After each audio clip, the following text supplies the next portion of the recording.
Hello students, welcome to the video series of Vivekananda public senior secondary school. आज की class में हम पढ़ने वाले हैं अध्याय 4 जो कि है पेड़ की बात। तो क्या है पेड़ की बात? तो आज हम इस अध्याय के अंतर्गत पढ़ने वाले हैं। पेड़ आप लोग सभी ने देखे होंगे। क्या पेड़ अपने आप इतने बड़े हो जाते हैं?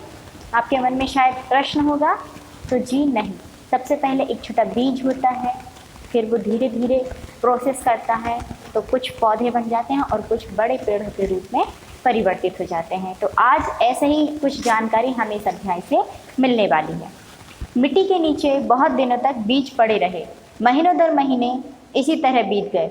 सर्दियों के बाद बसंत आया, उसके बाद वर्षा की शुरुआत में एक दिन पानी बरसा। अब और छिपे रहने की ज़रूरत नहीं थी। ये पेड़ आपस में बात कर रहे हैं। जो छोटे अंकुर पड़े हुए हैं, नीचे बीज पड़े हुए हैं, तो वो क्या है, बहुत सारे महीनों तक नीचे ही दबे पड़े रहे। फिर सर्दियाँ आई, बसंत आया और कुछ समय बाद बारिश आई, तो उसमें एक दो दिन पानी बरसा।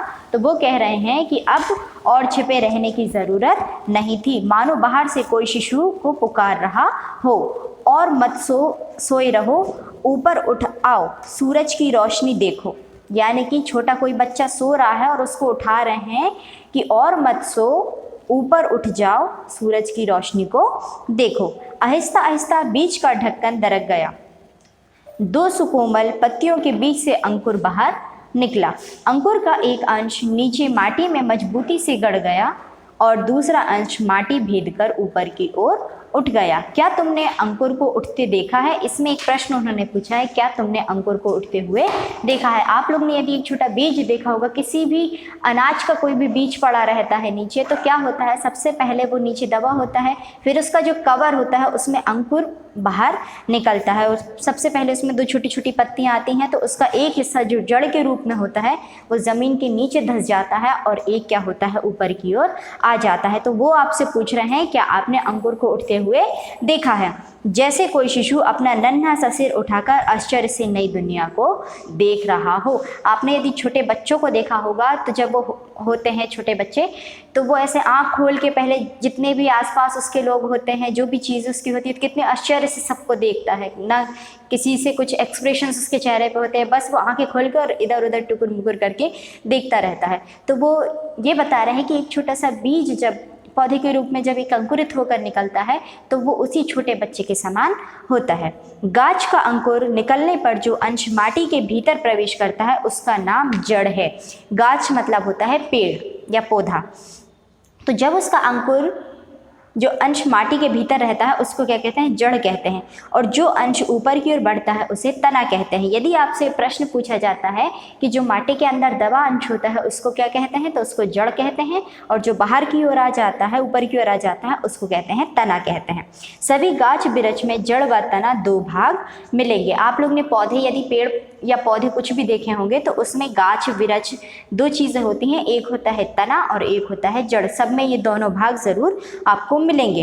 यह एक आश्चर्य की बात है कि गाछ बिरछ को जिस तरह भी रखो, जड़ नीचे की ओर ही जाएगी और तना ऊपर की ओर ही उठेगा। आप कैसे ही भी उसको पौधे को लगा दीजिए, यदि मिट्टी में आप रख रहे हैं और उसको कैसे ही उलट पुलट करके रख दें, तो हमेशा क्या होता है कि मिट्टी के अंदर जो रहता है वो जड़ होता है और बाहर की तरफ उसका तना निकलता है। एक गमले में पौधा था। परीक्षण करने के लिए कुछ दिन गमले को औंधा लटका कर रखा। उन्होंने परीक्षण करके देखा कि यदि हम मिट्टी के गमले को यदि उल्टा करके, औंधा करके यानी उल्टा करके लटका के रखते हैं, तो कहीं ऐसा ना हो कि उसकी जो जड़ है वो नीचे की ओर लटक जाए और उसका जो तना है वो अंदर मिट्टी की ओर दब जाए। पौधे का सिर नीचे की ओर लटका रहा और जड़ ऊपर की ओर रही। फिर भी वही हुआ, मैंने आपको बताया कि जब भी जड़ होगी तो वो ऊपर यानी मिट्टी की तरफ ही रहेंगे। मिट्टी को आप ऊपर करके लटकाएं, नीचे करके लटकाएं, आइट साइड में कहीं भी लटका दें, पर जो उसकी जड़ें रहेंगी वो मिट्टी की तरफ ही रहेंगी। एक दिन बाद क्या देखता हूँ कि जैसे पौधे को भी सब भेद मालूम हो गया हो। उसकी पत्तियां और डालियां टेढ़ी होकर ऊपर की तरफ उठ गईं और जड़ घूमकर नीचे की ओर लटक गई। उन्होंने देखा कि जो मिट्टी की तरफ था उस तरफ उसकी जड़ पहुंच गई और जो उसके तने थे वो ऐसे मुड़ के ऊपर की ओर बढ़ने लगे, लटक गए। तुमने कई बार सर्दियों में मूली बोई होगी, देखा होगा पहले पत्ते और फूल नीचे की ओर रहे, फिर कुछ दिन बाद पत्ते और फूल ऊपर की ओर उठ आए होंगे। हम जिस तरह भोजन करते हैं गाछ बिरछ भी उसी तरह भोजन करते हैं, यानी हम जिस तरह भोजन करते हैं पेड़ पौधे भी अपना जो जड़ और तना होता है वो भी उसी तरीके से भोजन करते हैं। हमारे दांत हैं, कठोर चीज़ें खा सकते हैं। नन्हे बच्चों के दांत नहीं होते, वे केवल दूध भी पी पाते हैं।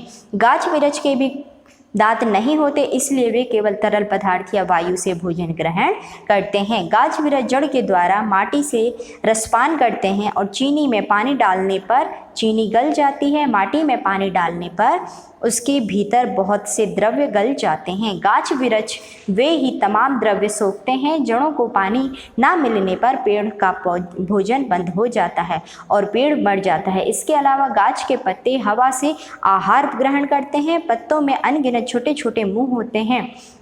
खुरदुरापन सूक्ष्मदर्शी यंत्र के जरिए अनगिनत मुंह पर अनगिनत होंठ देखे जा सकते हैं। जब आहार करने की ज़रूरत नहीं होती तब होंठ बंद हो जाते। अब हम सांस लेते हैं और उसे बाहर निकालते हैं तो इस प्रकार की विषाक्त वायु बाहर निकलती है। इसे अंगार वायु कहते हैं। अगर यह जहरीली हवा पृथ्वी पर इकट्ठी होती रहे तो तमाम जीव जंतु के लिए जहर है। गाछ बिरछ उसी का सेवन करके उसे पूरी तरह शुद्ध बना देते हैं।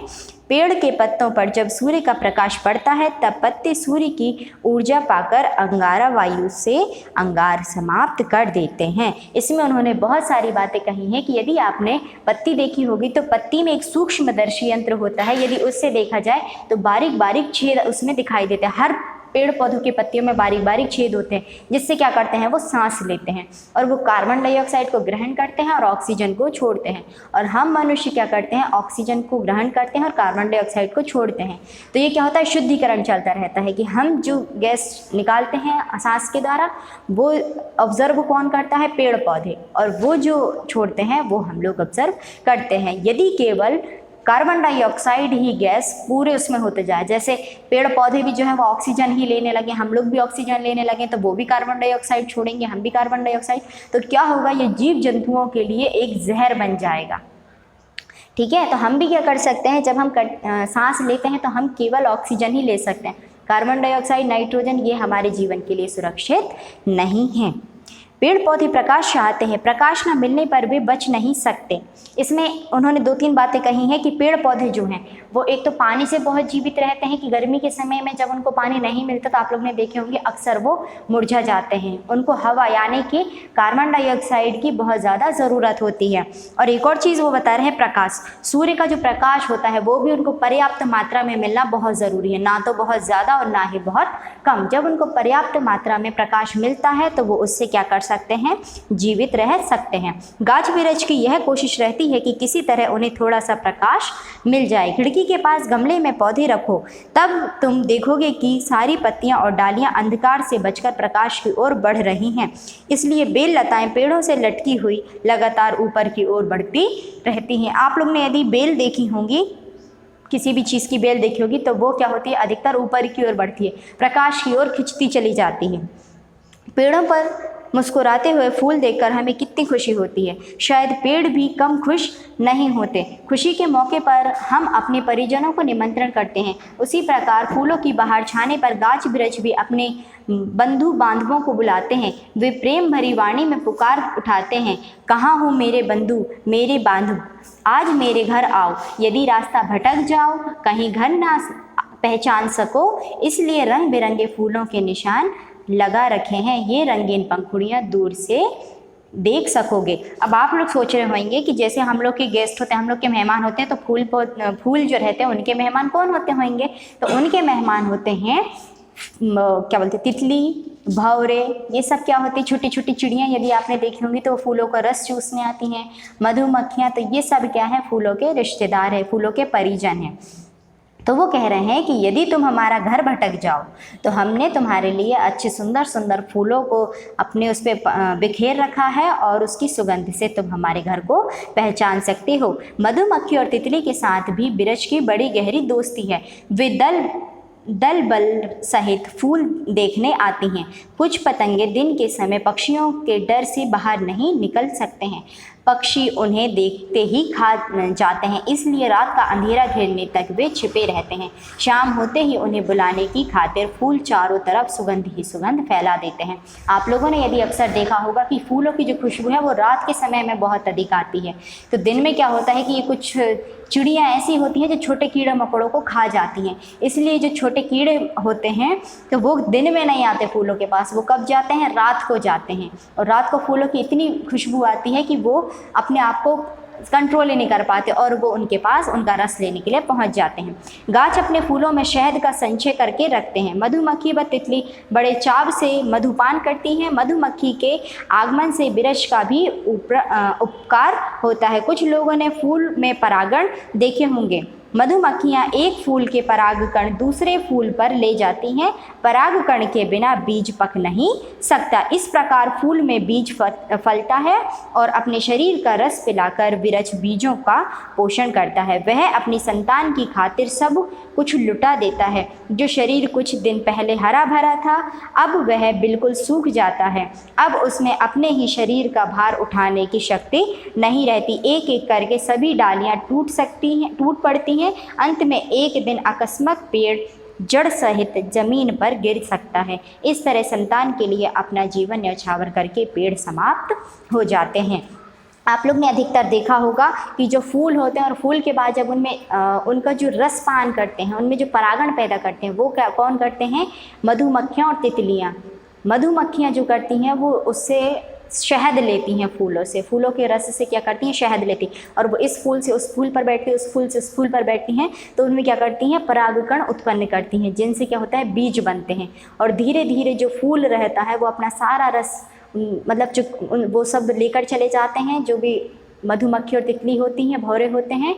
और फिर धीरे धीरे जब उनमें बीज जो रहते हैं वो बड़े होते जाते हैं, कुछ समय बाद फूल जो रहता है वो बिल्कुल सूख जाता है और सूखने के बाद वो एकदम मुरझा जाता है। और कुछ समय के बाद तो ऐसा होता है कि पेड़ जो रहता है वो जड़ सहित निकल जाता है और उसके जो बीज रहते हैं वो नीचे बिखर जाते हैं, तो उनसे फिर से दूसरे पौधे उत्पन्न हो जाते हैं। तो वो ये कह रहे हैं कि वो अपने संतान के लिए अपने जीवन को न्यौछावर कर देता है।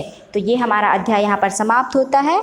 तो आप किस तरीके से पेड़ पौधों के बारे में और जानकारियाँ प्राप्त कर सकते हैं, आप अच्छे से अपने घरों में अच्छे अच्छे फूल लगाइए, अच्छे अच्छे पेड़ लगाइए, क्योंकि यह हमारे पर्यावरण के लिए बहुत ज़्यादा ज़रूरी है। तो फिर मिलेंगे हम नेक्स्ट क्लास में। Thank you.